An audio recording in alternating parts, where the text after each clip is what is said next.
नमस्कार। आज हम बात करेंगे रेमेडीज के बारे में।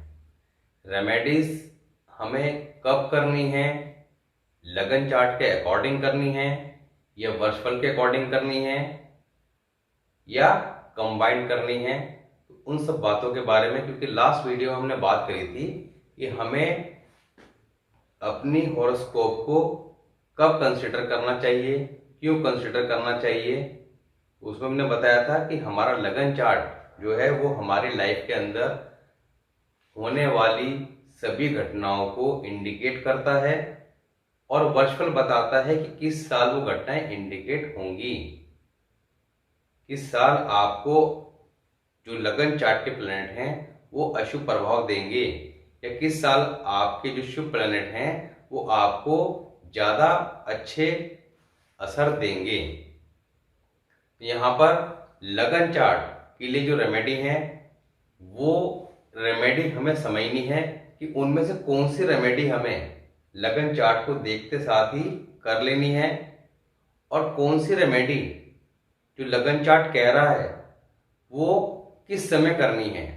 अब लगन चार्ट आपका कह रहा है कि आपने सपोज कीजिए कि 800 ग्राम चने की दाल 8 दिन लगातार मंदिर में डोनेट करनी है।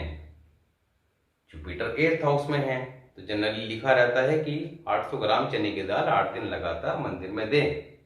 मगर कब दें कि आपने वीडियो देखी, लगन चार्ट को आपने देखा, अच्छा मेरा जुपिटर 8th हाउस में है, आपने उठा के 8 दिन लगातार दे दी। अब पता लगा कि वो दाल देने से शुभ की जगह या तो अशुभ परिणाम प्राप्त हुए या कोई रिजल्ट नहीं आया, तो आप सोचेंगे कि ऐसा क्यों हुआ, क्योंकि उस साल आपने वर्षफल को अपने चेक नहीं किया। वर्षफल आपका ये डिसाइड करेगा कि आपने इस साल कौन सी रेमेडी करनी है और किस तरीके से करनी है, क्योंकि रेमेडी को लेकर आपको पहले ही बताया था कि रेमेडी के कई सारे प्रकार हैं कि किसी प्लैनेट की कोई चीज को मंदिर में देना, जल प्रवाह करना, गंदे नाले में बहाना, जमीन में दबाना, जला देना, ये बहुत सारे अलग अलग मेथड हैं।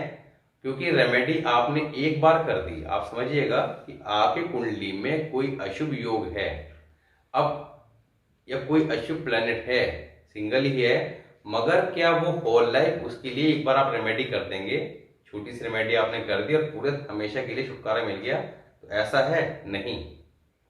आपने इसको ऐसे समझना है कि जब वो प्लैनेट जो लगन कुंडली में जिस हाउस में बैठा है उसके लिए जो रेमेडी बताई गई है वो रेमेडी कब करनी है, जब वो वर्षफल कुंडली में उसी हाउस के अंदर आएगा। अब वर्षफल कुंडली के बारे में आप सभी जानते होंगे, मगर जो लोग नहीं जानते, बहुत इजी है। हमारे पास सभी के पास मोबाइल में, लैपटॉप में कोई ना कोई ऐप हम लोग डाउनलोड करके रहते हैं। बहुत सारे ऐप हैं जिसके द्वारा हम आज की डेट में बिना कोई मैनुअल काम करे रेडीमेड हॉरोस्कोप प्राप्त कर लेते हैं। तो उसमें लगन चार्ट भी होता है, वर्षफल भी होता है। वर्षफल भी दो तरह का है, एक वैदिक एस्ट्रोलॉजी के अकॉर्डिंग होता है, एक लाल किताब के अकॉर्डिंग होता है। तो यहाँ पर हम लाल किताब के अकॉर्डिंग लगन चार्ट और वर्षफल के बारे में बात करते हैं, क्योंकि लाल किताब का क्या कॉन्सेप्ट है कि सिंपल सा है, आप लगन चार्ट को चेक कीजिए, उसके अंदर क्या चीजें एग्जैक्टली लिखी हुई हैं वो चीजें 100% आपकी लाइफ में घटित होंगी। अब सपोज कीजिए कब होंगी, सपोज कीजिए आपके 8th हाउस में राहु है, 8th हाउस में राहु है, तो यहां पर ऐसे व्यक्ति को जज के सामने पेश होना पड़ेगा। अब कारण कुछ भी रहे, मगर कोई ना कोई कंडीशन ऐसी बनेगी कि वो जज के सामने जाएगा, वहां पेश होना पड़ेगा। जेल योग भी है, विदेश योग भी है। तो यहां पर आपने उस राहु को समझ लिया। अब समझते साथ ही आपने वीडियो देखी और उस राहु की उठा के रेमेडी एकदम कर दी। क्या आप घबरा गए कि ये राहु तो बहुत खतरनाक है और ये तो, अब वो राहु अभी तो कुछ कह ही नहीं रहा था आपको, जब वो कहेगा तब उसकी रेमेडी की आवश्यकता है। अब कब है, नंबर 1, जब उसका टाइम पीरियड आए। अब टाइम पीरियड के लिए हमने आपको बताया था कि लाल किताब का जो टाइम पीरियड का कॉन्सेप्ट है बिल्कुल डिफरेंट है उसका 35 साल का चक्र है, यानी कि जब बच्चे की पैदाइश होती है तब से आपका हर प्लेनेट का टाइम पीरियड है। वो पहले हम स्टार्टिंग की वीडियो में जब हमने ग्रामर के टॉपिक डिस्कस किए थे उसमें हमने 35 साल चक्र के बारे में डिस्कस किया था। तो वहां पर पहले साल से लेकर 35 वर्ष की आयु तक कुंडली के 9 प्लेनेट का अपना अपना एक टाइम पीरियड है कि इतने से इतने साल के बीच में ये प्लेनेट अपना इफेक्ट देगा, इतने से इतने के बीच में दूसरा अपना इफेक्ट देगा। उसके बाद 35 साल के बाद फिर 36 साल से फिर वो रीस्टार्ट हो जाता है। तो इस तरह से आप इजीली चेक कर सकते हैं। अब आपने ये देखना है कि मेरे लाइफ में अगर ये इशू आ रहे हैं, ये प्रॉब्लम आ रही है, तो कौन से प्लेनेट की वजह से आ रही है। तो वो लगन चार्ट से आपको पता लगेगा कि लगन चार्ट के अंदर मेरा मंगल कुंडली में खराब है, तो 28 से 33 वर्ष की आयु जो मंगल की बताई गई है उसके अंदर वो अपने बैड इफेक्ट जो उसके बताए गए हैं वो देगा ही देगा।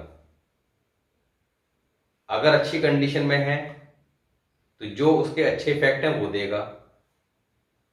अब आपने लगन चार्ट के अकॉर्डिंग ये चेक कर लिया कि लगन चार्ट क्या कह रहा है, मेरा मंगल कुंडली के किस हाउस में है, उस हाउस के लिए क्या प्रिकॉशन और क्या रेमेडी बताई गई है।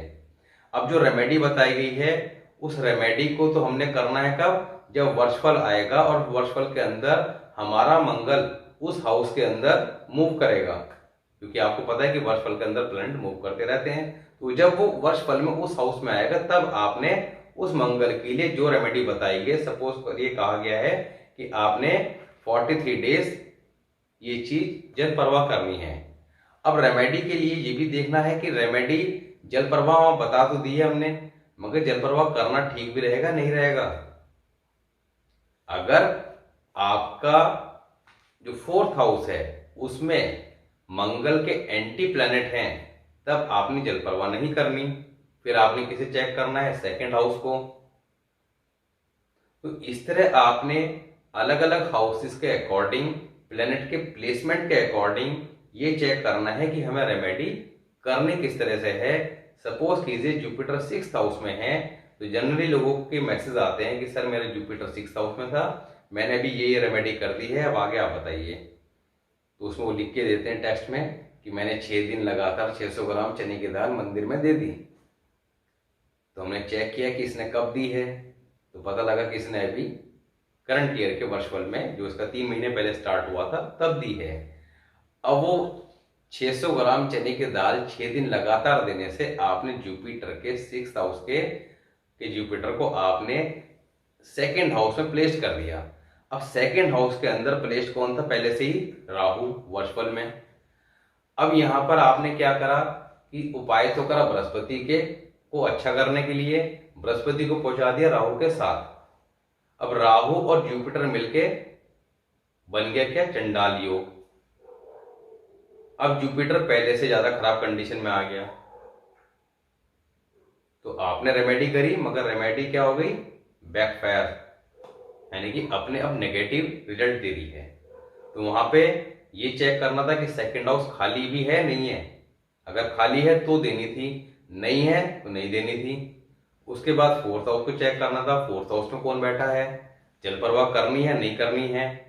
ये दोनों कंडीशन अप्लाई नहीं हो रही है तो फिर आपने क्या करना है, तालाब में, किसी तालाब में वो दाल 6 दिन लगातार डाल देनी है। तो इस तरह आपने हर प्लैनेट के लिए अलग अलग हाउस के अकॉर्डिंग डिसाइड करना है कि वर्षफल के अकॉर्डिंग हमारा प्लैनेट इस हाउस में आ रहा है, और ये जो इम्पैक्ट उसके लगन चार्ट में 6th हाउस के बृहस्पति के जो इफेक्ट बताए गए थे वो, क्योंकि जुपिटर 6th हाउस में होगा तो फादर के हेल्थ इश्यू, फादर को हार्ट अटैक देखने को मिल सकता है। हेल्थ इश्यू तो आएंगे, हार्ट अटैक के चांस भी काफी ज्यादा हैं। डिपेंड करता है 2nd हाउस की पोजीशन को और 8th हाउस की पोजीशन को कि वो कहां से क्या इम्पैक्ट आ रहा है। साथ ही बृहस्पति के जो अपने हाउसेज हैं 2, 5, 9, 12, इनमें कौन से प्लैनेट बैठे हैं, यानी कि जुपिटर 6th हाउस में बैठकर कितना शुभ है कितना अशुभ है। जितना अशुभ होगा उतने ज्यादा मेजर इफेक्ट आएंगे, चाहे वो शुभ की कंडीशन में आए या बैड की कंडीशन में आए। अब आपने रेमेडी कब करनी है, जब जुपिटर 6th हाउस में रिपीट होगा वर्षफल में, जो लगन चार्ट में रेमेडी आपको बताई गई है, जो पिछली वीडियो में हमने बताई है। इसके साथ ही आपने ये भी चेक करना है कि अभी हमारा कौन सा साल चल रहा है। अब किसी का शनि जो है 8th हाउस में है। अब 8th हाउस में शनि जो है वो आपका अच्छा फल भी देता है, बुरा फल भी देता है। अब बुरा फल क्या है कि वहां पे शनि के लिए प्रिकॉशन बताई गई है, तो वो लगन चार्ट की वीडियो में आपको समझ में आ जाएगी कि यहाँ पे प्रिकॉशन क्या बताई गई है कि ऐसे व्यक्ति ने कभी भी धर्म स्थान या किसी ऐसे काम के लिए जहां पे लोग आराम कर सके, जैसे कि धर्मशाला वगैरह होती हैं, उनके लिए पैसा डोनेट नहीं करना या धर्मशालाओं का निर्माण नहीं कराना, क्योंकि मंदिर के शनि क्या है, कंस्ट्रक्शन का कारक। तो कंस्ट्रक्शन इस काम के लिए नहीं करानी, कराएंगे तो यहाँ पर बहुत ज्यादा बैड इफेक्ट देगा और आपको समझ में नहीं आएगा कि मैंने तो बहुत ज्यादा परोपकार के काम किए मगर यहाँ पर बैड इफेक्ट क्यों आ रहे हैं। आप चार्ट चेक कराएंगे, जिसे चार्ट चेक कराएंगे उसे भी नहीं पता होगा कि आपने ये काम कर दिया, मगर फिर भी वो रेमेडी तो एडवाइस कर ही देगा। अब आपने अपना सैटर्न जो 8th हाउस में था उसके लिए जो प्रिकॉशन थे सबसे पहले उसे समझ लेना है। तो आपके लगन चार्ट से आपको ये पता लग गया कि मुझे लाइफ में ये काम नहीं करने हैं। अब वो सैटर्न कह रहा है कि मैं आपको लंबी बीमारी दूंगा, क्योंकि सैटर्न क्या दुख का कारक, अशुभ कंडीशन में हुआ तो यहां पर दुख देगा। दुख किस तरह का देगा, कोर्ट केस देगा, लंबी बीमारी देगा, यानी कि उसकी लंबी मेडिसिन चलेगी। अचानक दुर्घटना के योग बना देगा। अब अचानक दुर्घटना के योग, लंबी बीमारी या कोर्ट केस की स्थितियां कब कब देखने को मिल सकती हैं, जब 8th हाउस का सैटर्न वर्षफल के अंदर 8th हाउस में रिपीट होगा। तो ऐसा हर 7-8 साल बाद आप चेक कर सकते हैं कि वो रिपीट होएगा। तो जब जब वो आएगा वो इस तरह के काम करेगा।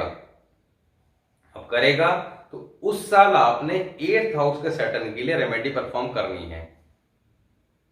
दूसरा, आपने ये देखना है कि अभी मेरा टाइम पीरियड क्या चल रहा है। तो आपने देखा कि मेरा टाइम पीरियड अभी चल रहा है, मेरी एज है 34।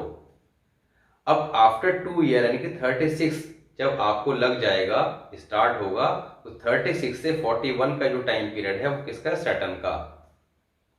तो जब 36 से 41 का टाइम पीरियड चलेगा तब सैटर्न अपने मेजर गुड या बैड इफेक्ट देगा, क्योंकि जैसा बैठा होगा वैसे वो इफेक्ट देगा उस टाइम पीरियड में।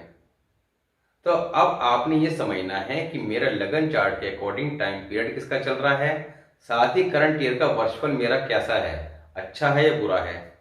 तो सबसे अच्छा तरीका क्या है कि लगन चार्ट को सबसे पहले समझ लीजिए, उसको नोट डाउन कर लीजिए कि मेरे कौन से प्लैनेट शुभ हैं अशुभ हैं। वो पिछली सभी वीडियोस में हमने पूरा बता दिया है कि आप इजीली कैसे चेक कर सकते हैं कि आपका कौन सा शुभ है और कौन सा अशुभ है।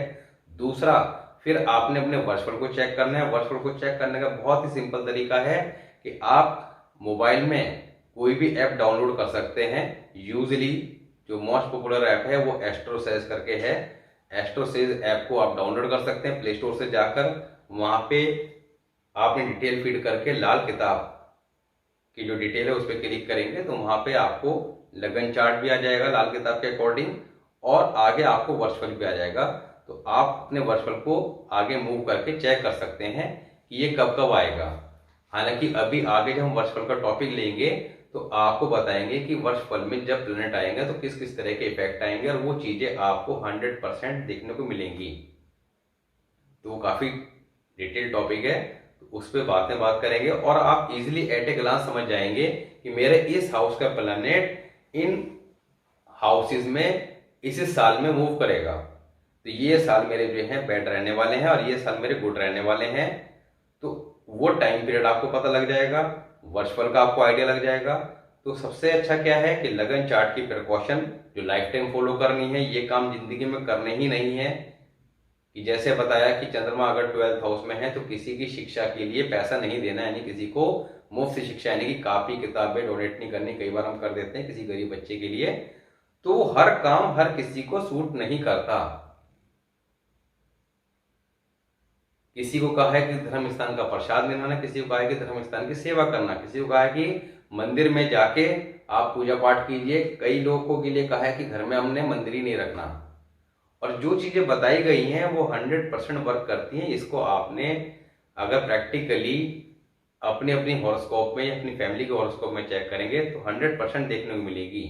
जेल योग कुंडली में पड़ा है तो वो कब मिलेगा, जेल योग कब कब आएगा, तो यहाँ पर बुध राहु का कनेक्शन जब 8-12 में हो जाएगा तब उस साल आपने अलर्ट हो जाना है। अब अगर एस्ट्रोलॉजी की आपको नॉलेज है तो आप पहले से अलर्ट हो गए कि इस साल मेरा ये योग काफी ज्यादा खराब बनने वाला है।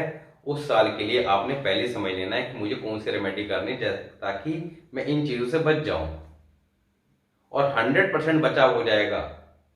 और अगर ये योग आपको आज पता लगी है नॉलेज, और पिछली अगर आप चेक करेंगे ये घटना आपके लगन चार्ट में लिखी हुई थी और घटित हो चुकी, जिस साल में घटित हुई है, तो वो योग उस साल में रिपीट हुए होंगे। कुछ योग ऐसे होते हैं जिनकी परमानेंट इलाज हमें करना होता है, तो वो लगन चार्ट से देखने होते हैं। कि शनि और बृहस्पति का योग है, तो ये योग जो है वो किस तरह का शुभ प्रभाव देगा, उससे बचने के लिए जो रेमेडी करनी है वो रेमेडी हमने वन टाइम करके छोड़ देनी है। अब उसको आपने लगन चार्ट के अकॉर्डिंग एक ही बार में ठीक करके रख लिया। तो कहने का मतलब ये है कि अपने लगन चार्ट वर्षफल दोनों को आप अगर साथ कंसिडर करेंगे, साथ ही किस ग्रह का टाइम पीरियड चल रहा है उसको दिमाग में रख के चीजों को चेक करेंगे, तो आप इजिली जो चल रही समस्याएं हैं उनको समझ पाएंगे कि ऐसा क्यों हो रहा है। और उसके लिए सबसे इंपॉर्टेंट ये है कि अगर हो रहा है तो करना क्या है, वो आपको जो रेमेडी बताई गई है उन रेमेडीज को आप सही तरीके से टाइमली परफॉर्म कर लेंगे तो चीजों को टाइम पे मैनेज कर लेंगे और लाइफ को स्मूथ गोइंग चला पाएंगे। तो उम्मीद है कि आपको इन सब बातों से काफी कुछ क्लियर हुआ होगा।